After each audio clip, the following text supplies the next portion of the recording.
Hey, it's Kellen, and today on Diversified Game, all the way from Burkina Faso, we have Latisha Robb. We saw her online with our brother JT, the bigger figure. You know that she was looking at land, more land than most of us have ever seen. And it just, she's from San Jose, that South Bay, but it's all one bay, like it's all one community. And I wanted to just highlight what she is doing. And, she didn't just come by herself. She had a whole gang of queens. It was all the empires came together in Wakanda, and it was just a beautiful thing. And it seemed like it was multi-generational, even more. So, Latisha, welcome to the show. How are you doing today? Thank you for having me. I am doing most excellent, most wonderful, feeling anointed, feeling magical, feeling royal. Well, awesome. Can you tell us what made you, pack up the bags?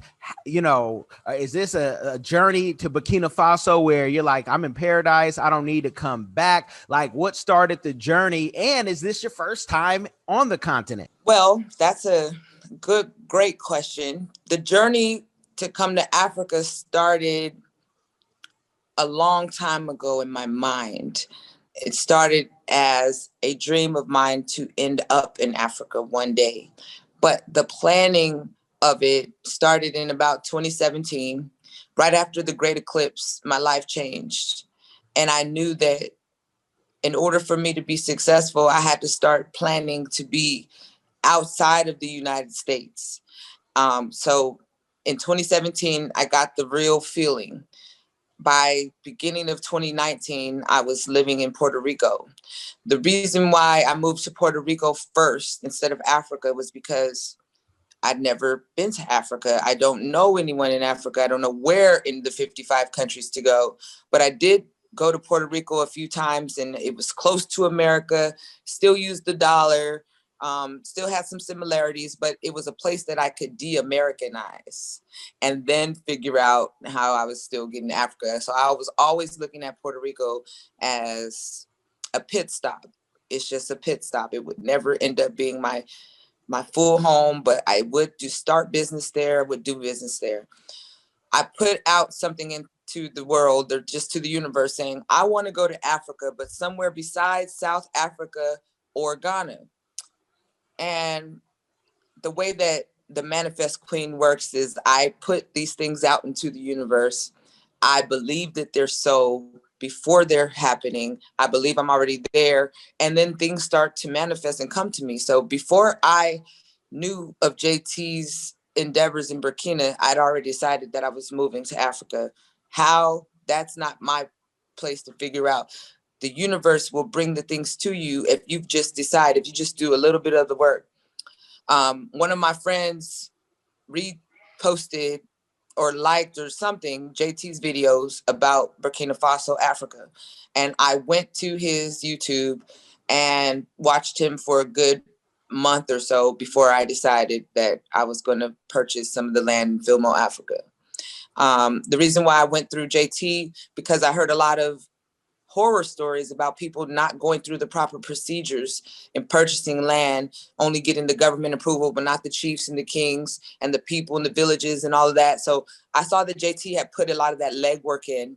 So it was a good place for me. It was a sound decision that I could make to purchase land in a sight unseen before I was able to actually come. The reason why I purchased it before I came was because he put a lot of content out there, showed a lot. And I did not want, I'm one of those people that jumps on things. And when I see an opportunity, I don't wait and then wish I did something.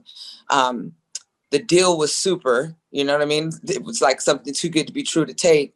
So it was a risk that I took, because high risk equals high reward. And so since you were in Puerto Rico, ¿cómo es tu español? And now that you're in Burkina Faso, ¿cómo ton français? Oh man, I have investment in Cameroon, and my wife is from Cameroon. I really struggle with French, but I can get around. But how is your languages? And are you gonna be able? Do you speak Spanish? Are you gonna be able to speak French? Or do you already speak French? Entonces, ¿por qué yo vivo en Puerto Rico? Es necesario para negocio para hablar español. Entonces, sí, yo hablo español y comprende más mucho. Y François es similar de español. Entonces, en 3 meses o menos, yo tengo 3, 4 idiomas. So did that answer your question? That answers my question. And you guys, man, okay, I love it. I love it. I love it. You got that juice. I knew I saw it. You got that juice. So I off air, you guys, I was telling her that I see a YouTube channel like really growing and blowing, but I really also maybe I see it in Spanish and or French. Who knows? You might go to Angola and get Portuguese, right? And so that's a beautiful thing. How, this journey in Burkina Faso, are you giving it? Is it like, I'm going to see what it does for a year? Are you going to do like a 6 months on, 6 months off?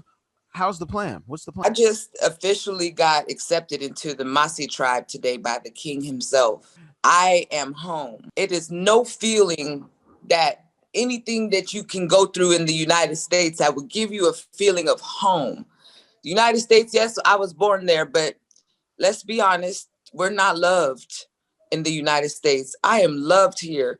So one year, I don't plan on coming back to the United States, but to visit for something worth it. I plan on making all of my business endeavors being based out of Africa. I plan on working with all the 55 countries here. I have plenty of time and opportunity. Once I'm on this side of the globe permanently, I don't see myself trying to leave and go back.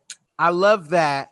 Now I can feel and hear the questions, even if it's just from that one person who says, hold on, she looks like me. She comes from the similar background. I'm looking at her Instagram.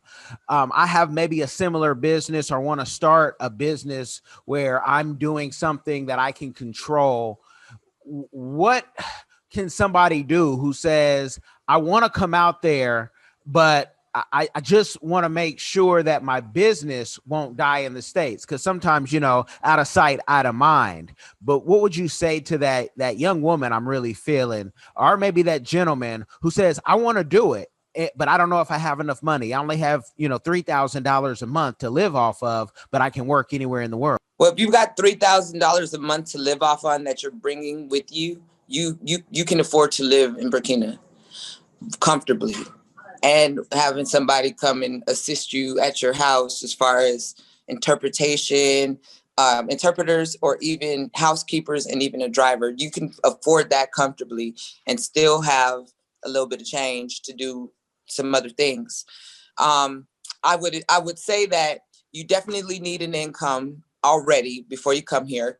And then whatever it is that you do already, like if you're in communications, if you're in the health field, if you're in, radio, film, whatever you're into, bring those skills here. What you want to start looking at yourself as is a leader of that particular genre of something that you can bring as a opportunity to teach other people here, because we want to build Burkina up, by the wayside. We're going to grow Burkina with our talents. We're not going to come to Burkina and try to take their jobs or any of that. Everyone coming here wants to end up as a entrepreneur. Everybody, you should think, I want to be an entrepreneur and a teacher. I want to help the workforce come up. I want to, by my experiences, people see what I'm doing and want to learn from it. But come with like this. You can rent a 3-bedroom house for about $600 a month, unfurnished. Don't bring any furniture here because they make it here. Sell all your furniture. Come with some cash. But you can rent a house for $600 a month.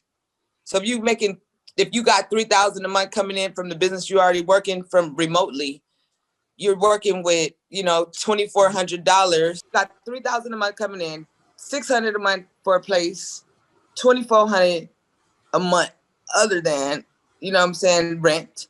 So yeah, you can live comfortably. I don't know how many people got $2,400 after they pay their rent, but you can definitely do that here.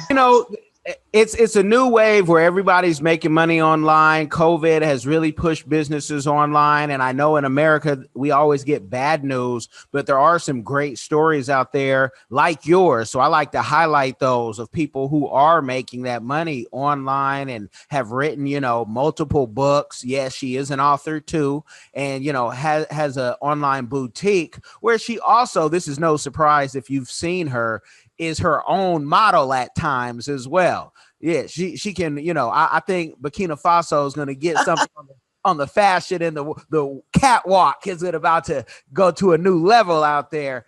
Was there anything about Burkina Faso tax wise or citizenship wise that you said, you know what, I can build? Because there's some countries, like we go to Kenya, they're not giving you citizenship and they're not going to give you, real residency without really jumping through a lot of hoops or paying a lot of money. But in West Africa, we find folks getting citizenships and residencies sometimes, just because they have the bloodline and they're American as apple pie, if that's American. But, was there anything that made you like stand out that said, okay, this is it?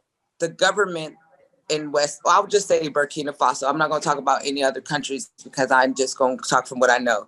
The government here is so open to the diaspora. They are welcoming us with open arms.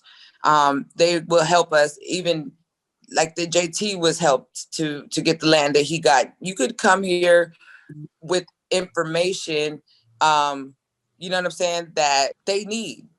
You can be a resource. You can be a value to them. So they see that this government is open to that. So it doesn't take much for you to get your citizenship. And I mean, I'm working on it right now, but basically just the fact that I've invested in some land, the fact that I'm going to be building a property, the fact that I'm putting something into the economy. When they see that you are serious about being a Burkina citizen by investing and they will help you with the necessary steps. So citizenship won't be something far down the line. It'll be something in the near future. Can you give a message out there to your fellow veterans? Because a lot of veterans, and you've done TED Talks talking about PTSD and how, many of us, if not all, in America, period, no matter your color, have gone through some sort of, trauma. Can you tell the veterans, especially those who are getting a set amount, every month, and they're like, I can't get a job or this job isn't right for me, what they could do with that military check that is guaranteed to them, especially those who have retired or on, some form of disability? Can you paint a picture that only you can do? You're the only one on the continent that is young, youthful, who can paint this picture. I know the other veteran that's on the continent who's a YouTuber, but he also, he's an elder. So you still got that young blood. So please paint that picture so all those veterans can get a visual. Depending on your percentage. So basically, if you're disabled and or retired, you have a specific amount of money that you're getting a month. If you're 100%, you get a lot more information and passes, and family is also getting it, and your kids and whatever like that. So, but I will say that being here as a veteran, you're gonna have to go back if you need to use the VA. You know what I'm saying, as far as health and medical is concerned. But because this is all not just about finances, you know what I'm saying? This is about looking at what's best for you as a person, you know what I mean? If you got some health issues or things that you need to make sure that are taken care of on a monthly or quarterly basis, you might want to find out how to take care of your medicine, or, basically most veterans that are getting money as a disabled veteran, like me, as with PTSD, you may have a set of needs medically. You know what I'm saying? Medicines, checkups, things of that nature that you would have to be there for. So keep in mind that there is no VA here for those things. And if you are on a fixed income, you're going to have to save or create a way to make some extra money before you come here, because that set income is not going to help you with your round trip, or with your ticket getting here, or even shipping your items and stuff like that. So I would implore them to have a few months of that amount saved before they try to make the journey, just to be not living check to check. You don't want to come here and live check to check. You want to come here and just live. Okay. And talking about those, those medicines, because it's so easy to go to a pharmacy in Africa and you can get what you want. It's not regulated like it is here. But do you think, and not that you can give medical advice, but do you think that there's some medicines that you may not even need once that atmosphere changes and that stress can just kind of come off your shoulder? My father needed a specific steroid. So, and he was a veteran as well. I think that if it depends on the person's situation, because certain things are not available everywhere. The things that you can go in the pharmacy to grab versus, high level steroids and things like that, you know what I mean? So I say, yes, if you eat right, my medicine is what I eat.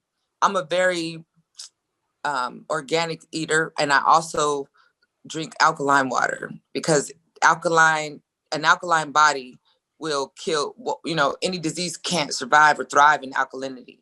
So just knowing the science behind your body will eliminate 90% of the things that come to you. But if you got something serious, you got kidney, they got tinnitus, it's like the ringing of the ears. I mean, little things, like you said, I'm not giving medical advice. I'm just saying, anybody who knows would know. And like I said, like, just plan. So you could say you could get a 3-month supply of your medicine and have it on auto ship, and it's coming to your mama's house, and then she send it to you. I'm just saying, think about those type of aspects of, you don't want to be asked out waiting for 3 months or a month for your medicine to come, or it costs so much money to ship it. You just want to have that type of flow in order, to take care of yourself, not with the American amenities. Can you give any advice for people who do want to ship stuff? DHL has been always the favorite, especially for West Africa, but there are now countries that are in Africa that are getting Amazon. Jumia is, pushing everywhere. I'm a supporter of Jumia, longtime supporter and stockholder of Jumia, but Amazon is creeping in. So do you find that it's easy to order some things, even if you do have to wait a little bit longer? Amazon is sending things here through DHL and the U.S. Postal Service. The U.S. Postal Service is right here in Burkina Faso. So what you're used to with the USPS, now keep in mind it will be a lot more slow, because they ship things over boats. You know what I mean? So if you were moving here, like, I got to go back and grab my store. So I have a storefront in Puerto Rico, and I'm now partnered with 2 stores here to be their partner to supply the inventory. So I've got to ship this whole store here, right? Mm-hmm. Well, our partners, the Bow Foundation, and they have a logistics company, which basically we can ship a container from Orlando. So if you can get your items to a port and put it into a container or even a pallet, the more pounds you ship, the cheaper, and then the more time you got, the cheaper it is what I'll say. But yes, Amazon is coming through USPS and DHL. Okay, so no, that's great. That's great, because a lot of times, especially West Africa, what they picture in the media, the books that we read, we're not seeing. We never get to see the nightlife. We never get to see, there are countries. I've gone to many casinos, and I don't gamble at all, but I like to highlight those things to say, if you like that, that's here in these places. But we don't get to see, not that we're trying to sell anything, but just present it in a certain way, because there's a grocery store in Burkina Faso, where most people probably love to go to the market. Right. I know I'm not a grocery store person, but I want to go to the market. But you'd be surprised. I went to the market today. I went to the grocery store today. You'd be surprised at how market-ish the grocery store is. I mean, they've got so much fresh, locally grown, organic, beautiful vegetables and fruits, and you know what I'm saying. And went to the market. I could go out and matter of fact, I'm gonna tell my kids bring me some lettuce that I just bought today from the market. Still got the stem on the thing where we could put it in the ground right now, you know what I'm saying, or cut it right there and grow another bunch. You know what I'm saying? Bought some cucumbers from the market. Bought some fresh snap beans. I ain't spend more than $4. Got 2 big bags worth of organic groceries straight from the market, from the street market, like, you know. So got a $1 pineapple cut up for me. He sliced it all off, and then made the little thin slice, put it in the bag. $1. What? Stop playing. Yeah, no, it's a beautiful thing. I'll tell you a story off air about how cheap it is, but I don't want to tell my story. I want them to hear your story, because I could just be making it up. When people say, "Man, he talk about Africa like it's Wakanda or something," but it's Okanda. That's the Oakland in it, and it's Okanda, and it's the paradise you make it. West side till I die. Let me ask you. It's the west side. Yeah, it's the West Side, for real, the original. You know, what is your, with all the success that you've had, and you know, we don't have to name drop and brag, but people, you could do your research. She is successful. I mean, she's done this on multiple coasts, multiple regions, multiple countries. What is your community give back that you are doing or that you plan to do in the future? I'm so glad you asked, because this is the perfect platform. So I am starting an initiative called Good Burkina.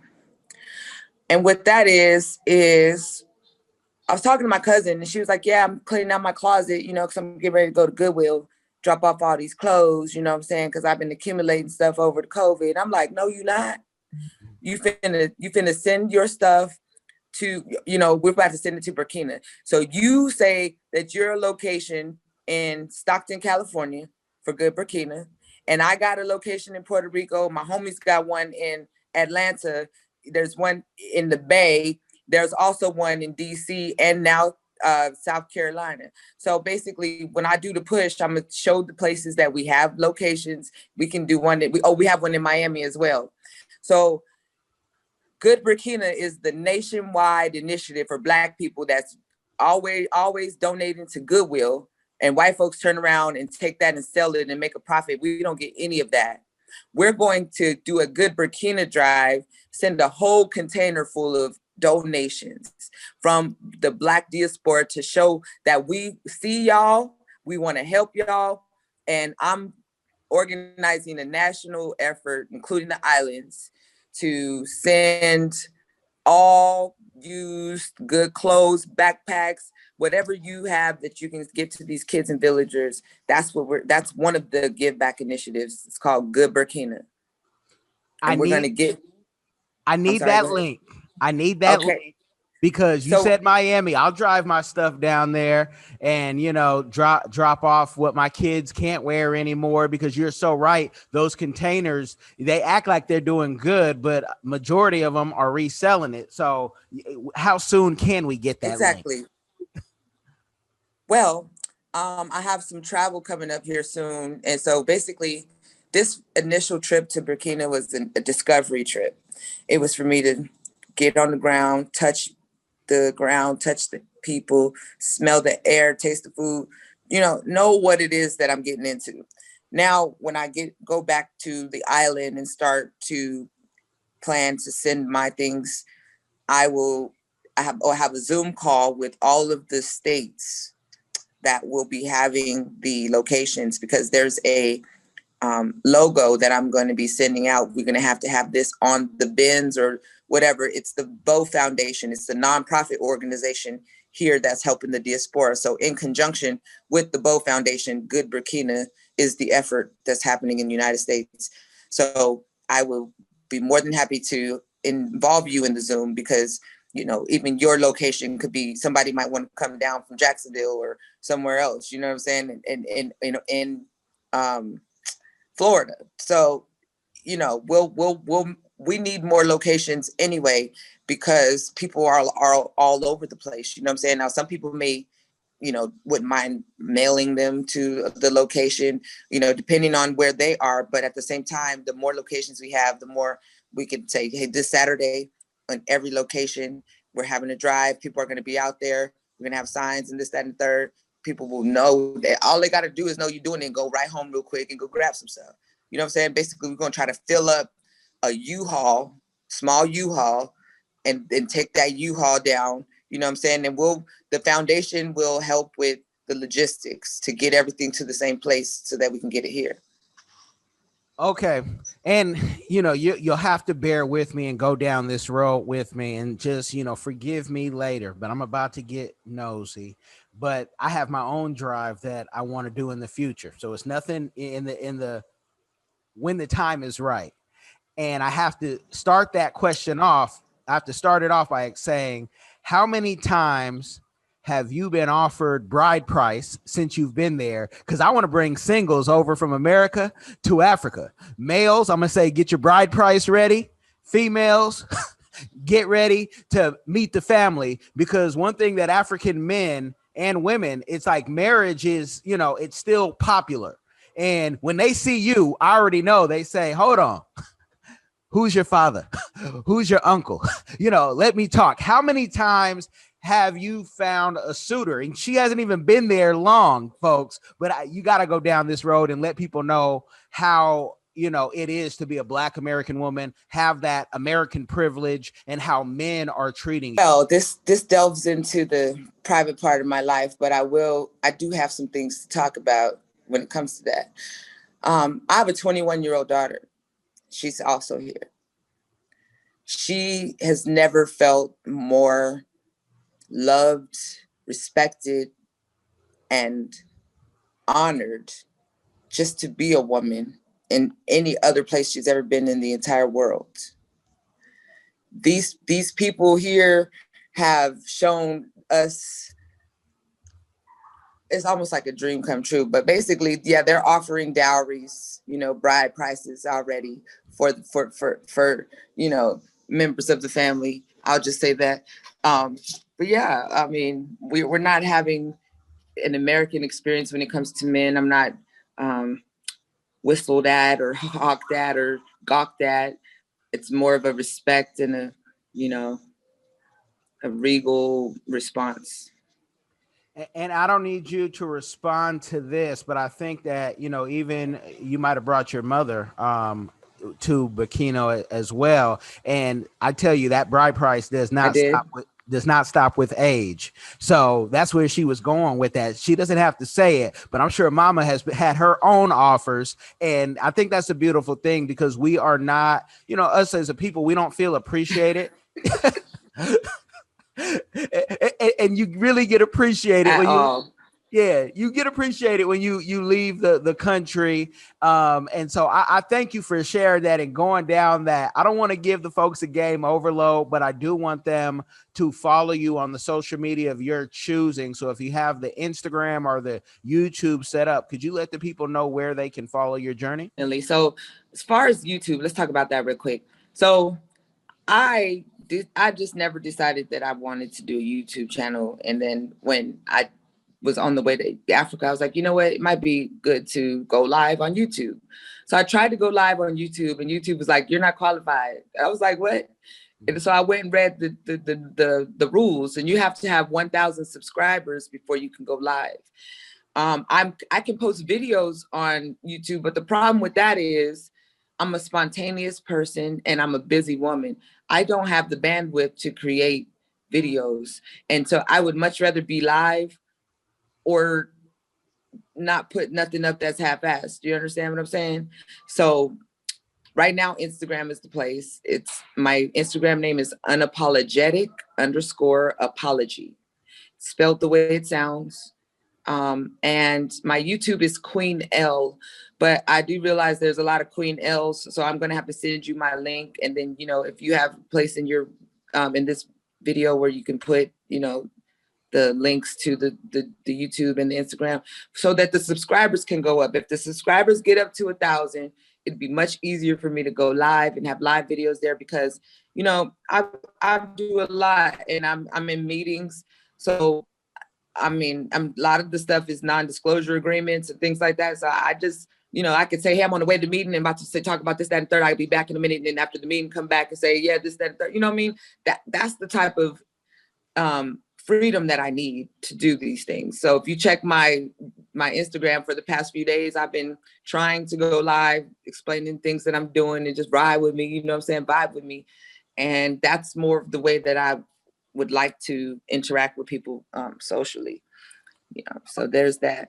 So Instagram, I'm mostly active there. Links will be in the description, and you guys mark my word, she'll have that 1,000 sooner than she thinks. Watch, we're gonna talk offline on some game. I don't know if you knew this, but influencers is, you know, one of the things that my company does. So I'm going to give some tips, and I already know some folks are going to be interested. So we're gonna talk.